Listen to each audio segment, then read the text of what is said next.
নমস্কার, আমি স্বপ্না। আমার নতুন আরও একটি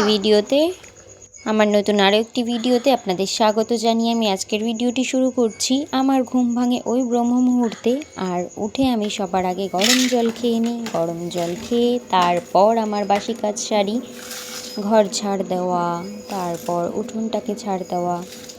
আমি এই ভিডিওটা কালকের ভিডিও আমি আজকে পোস্ট করছি, কারণ কাল আমাদের বাড়িতে এসেছিল মোটর বসাতে, আর এত প্রচণ্ড কাজবাজের মধ্যে ছিলাম, তো যার জন্য আমি কাল ভিডিওটা পোস্ট করতে পারিনি। তো যার জন্য ভিডিওটা আমি আজ পোস্ট করছি।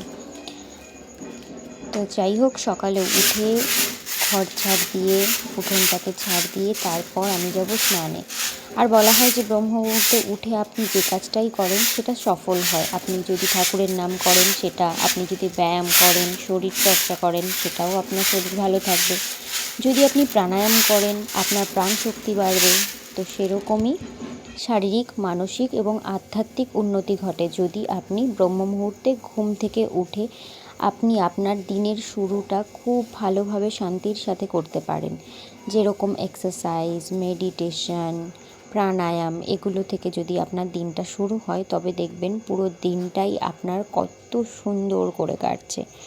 এটা আমি আমার ব্যক্তিগত অভিজ্ঞতা থেকেই বলছি। তারপর আমি করে নিলাম আরতি। স্নান করে এসে ভগবানের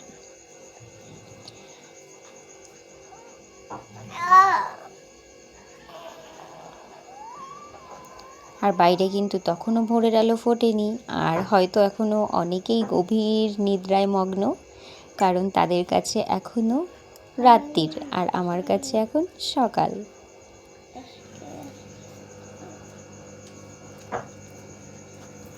তারপর আমি এক্সারসাইজ করতে চলে এলাম। আর আজ সকালে করেছিলাম শ্যাম্পু, যার জন্য মাথার গামছাটা খোলা হয়নি।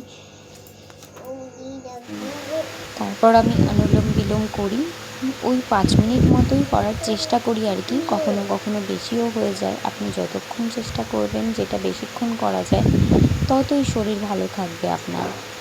আগে আমি প্রচুর মেডিসিন নিতাম, প্রচুর, সেটা আমি বলে বোঝাতে পারবো না। আর এই ভুলভাল মেডিসিন আমার শরীরে পড়ার পর থেকে আমার শরীর একদম কি বলবো, একটা সুস্থ স্বাভাবিক মানুষ তো দূরের কথা, আমি উঠে হয়তো এক গ্লাস জলও নিজে থেকে নিয়ে খেতে পারতাম না।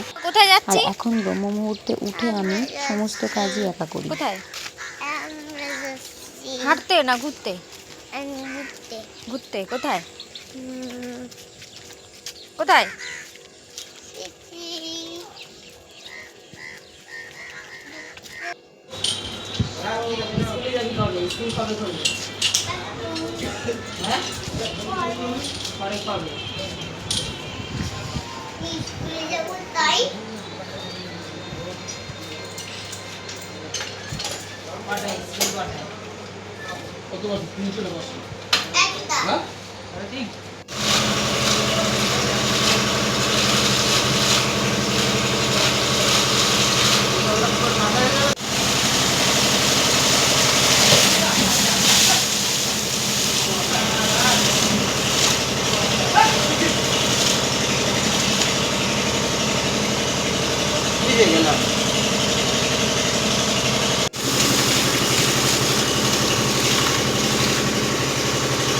চলুন আজকে ভিডিওটা এখানেই শেষ করছি। সকলেই ভালো থাকবেন, নিজের খেয়াল রাখবেন।